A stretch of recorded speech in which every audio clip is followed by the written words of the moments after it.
I was just wondering, how do your interlocutors, how do your interlocutors engage with questions about sexual and spiritual abuse by the community leaders they're working in, either within the masjid or that specific masjid, or like within the larger community as well? Thank you.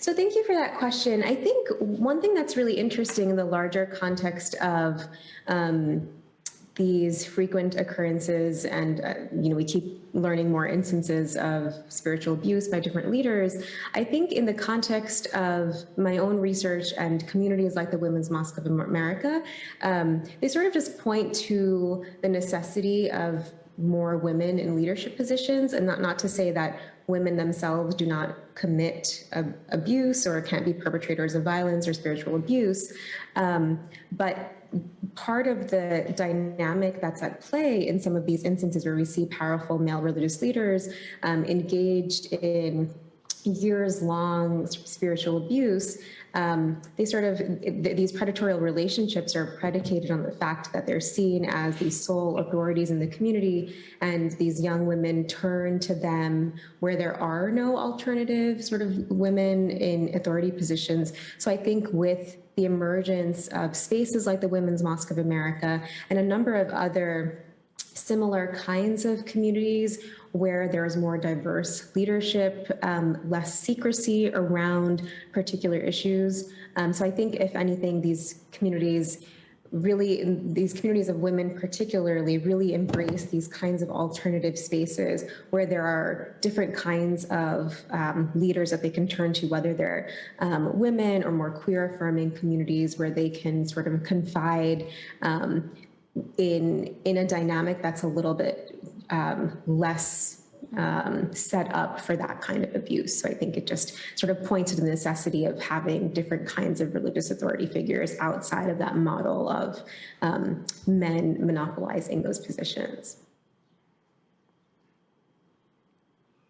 Yeah, so that was a very hopeful way to go about answering the question. I think the step before that is that that's precisely where the silence often originates.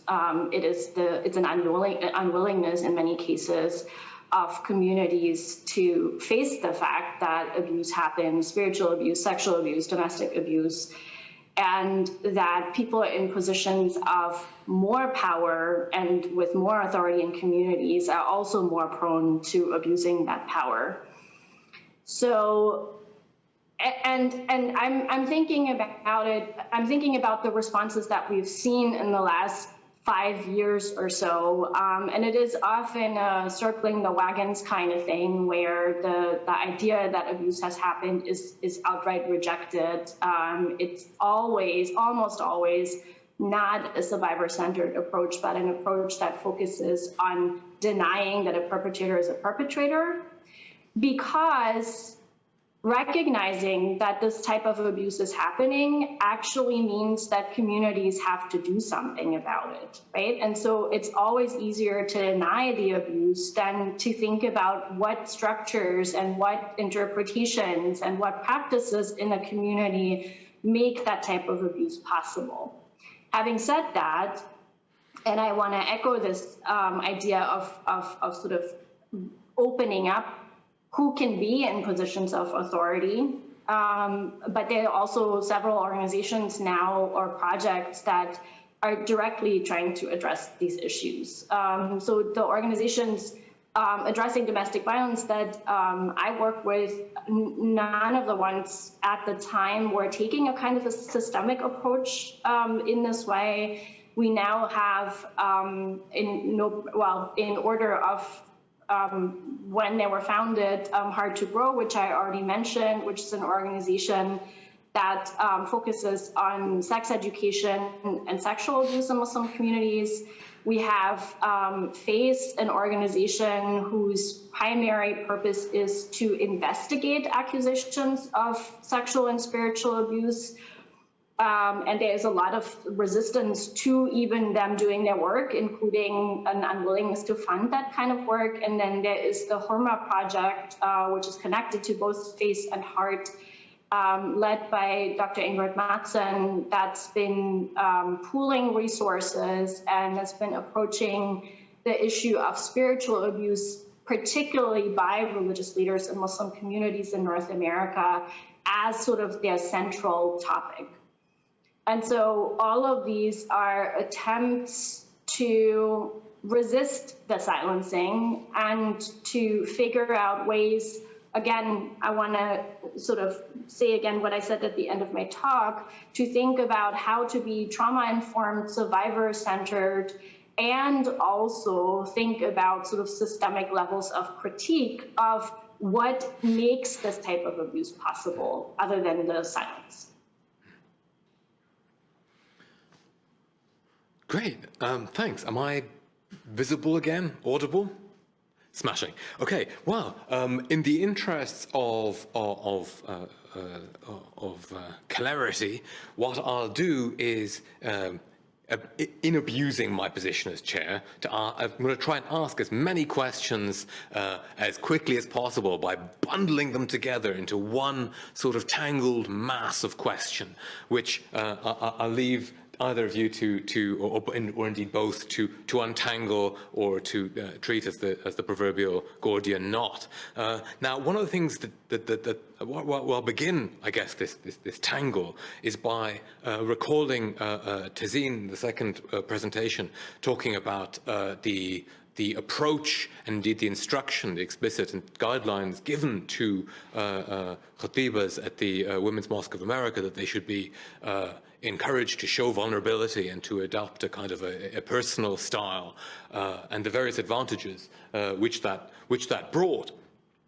And I wondered, in the first instance, and this is perhaps the more trivial of these questions, but I'm nonetheless curious, to what extent that was understood by the people involved, by the self-identifying women involved, as relating to some kind of essential or essentialized feminine fitra in the way that someone like Aisha Abdurrahman might understand it, or whether it was perhaps a broader new departure that could be used in not just in the women's mosque or the women's mosque, but that might inform and perhaps transform all kinds of mosques and all kinds of places in which people deliberate and reflect together.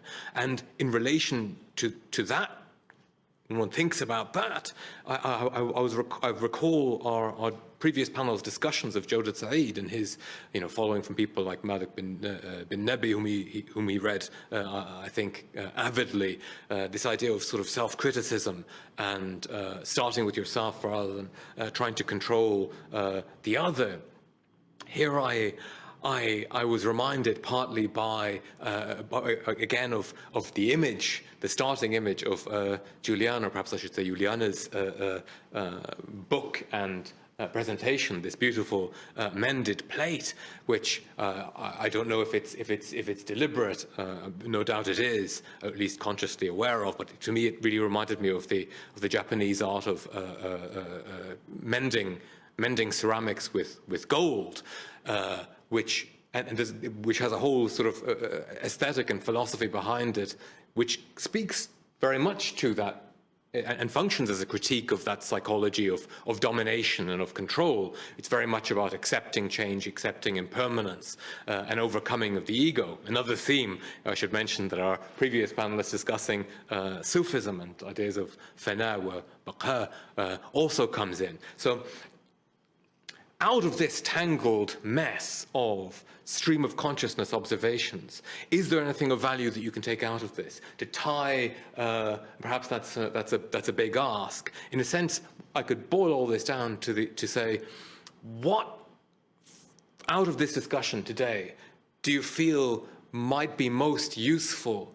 to Muslims as such, and to the world as such, in terms of finding better ways to live peaceably together, whether it's domestic, on whichever level we are operating?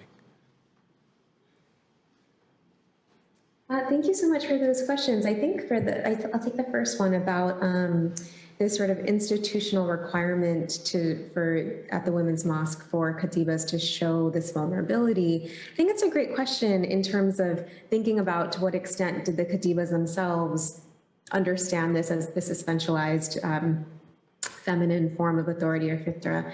And so I'll back up a little bit and say that's something that I definitely address in the analysis of my own analysis in terms of this model of authority at the Women's Mosque of America being very distinctly gendered, that sort of posits women as these natural nurturing figures.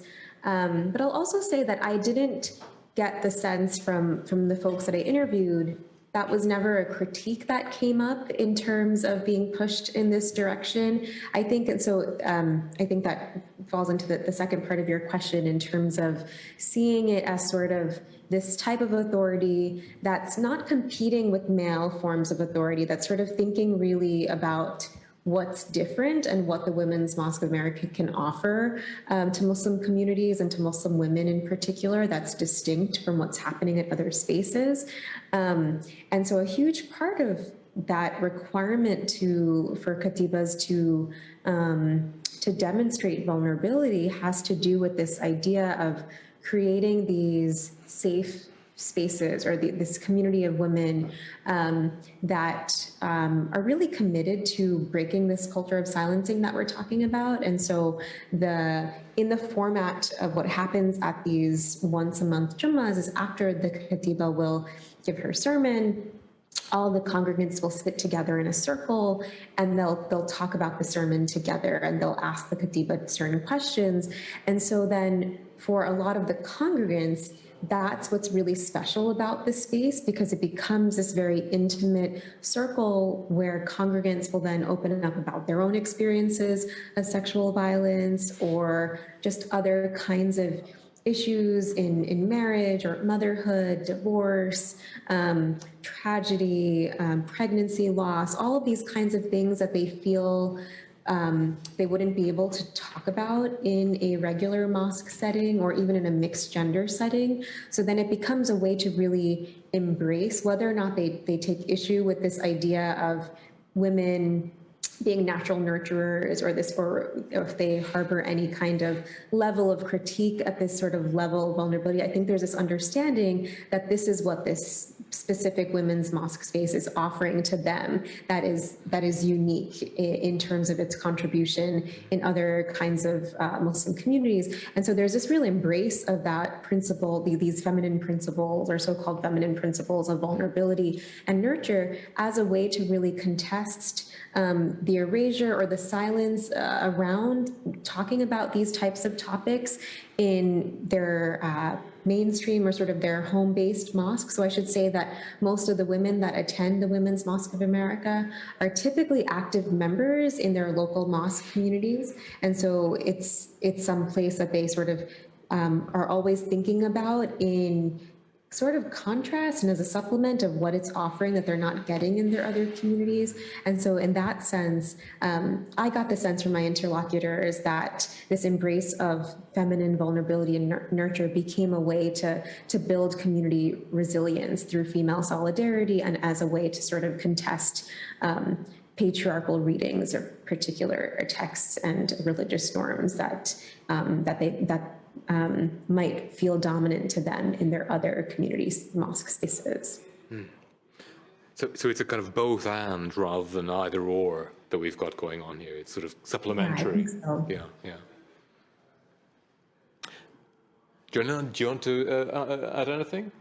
Mm-hmm, sure. So I don't want to spend any time on the sort of men-women binary and this nature of men and women stuff, because it's a big conversation. I think it's an important one to have.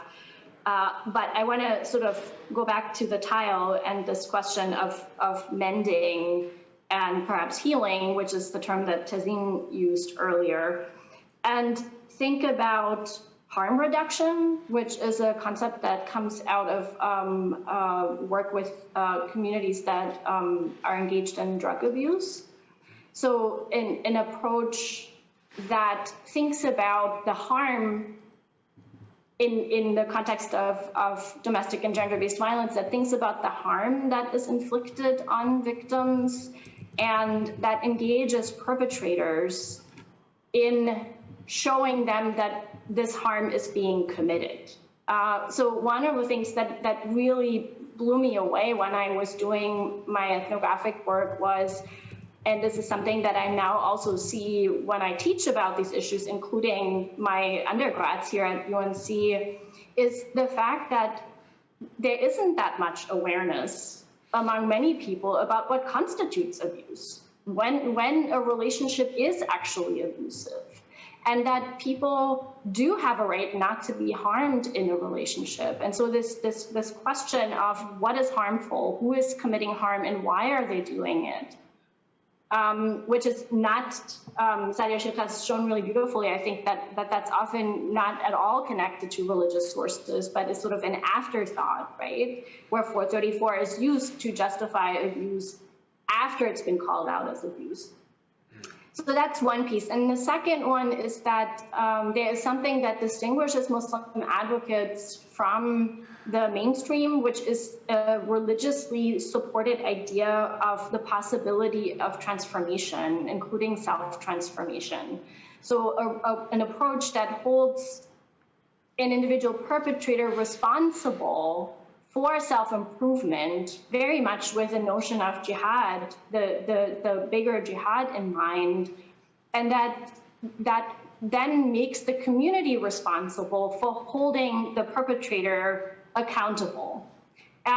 In contrast, the sort of mainstream feminist approach is that someone who's a perpetrator of domestic abuse will always be an abuser, that it's something, it's not a mental illness, but it's a complicated way in which people are not actually redeemable. And so one Muslim approach has been to argue that self-transformation and transformation of an individual into a better individual is in fact what we're here for, which also goes back to your point about mending the tile and accepting change.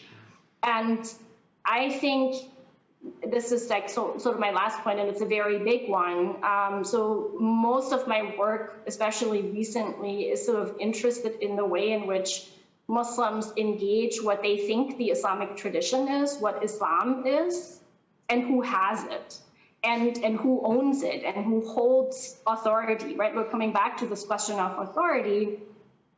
And one really interesting piece here is to think of Islam not as a static concept that needs to be stabilized as somewhere located in the historical tradition, with lots of debate about when that is and who owns that tradition, but rather to think of it as a process, as something that is continuously changing, and that Muslims are owning this change and accepting it. And for me personally, one of the things that's been really important is to think of the Prophet Muhammad as someone who brought change and didn't say, and now we're done with the change, right? So like from here on out, things are going to be staying the way they were at the point when I depart. And so this notion of the tradition itself being alive, which is also something that Amina Wadud talks a lot about, and so have others, I think it's a really useful way to think about how to address these particular issues as not, in fact, part of the tradition, but as something that can be corrected through a sort of living engagement with the tradition as a process. Great. Thanks very much. Yeah, absolutely. And as I never tire of reminding my undergraduate students and taking sort of introduction to Islam classes, Islam linguistically in Arabic is a masdar. It's something like a gerund. It's a doing word. It's like cooking or swimming or knitting. It's, Musliming. it's a process. It's an action. Right. Well, speaking of actions.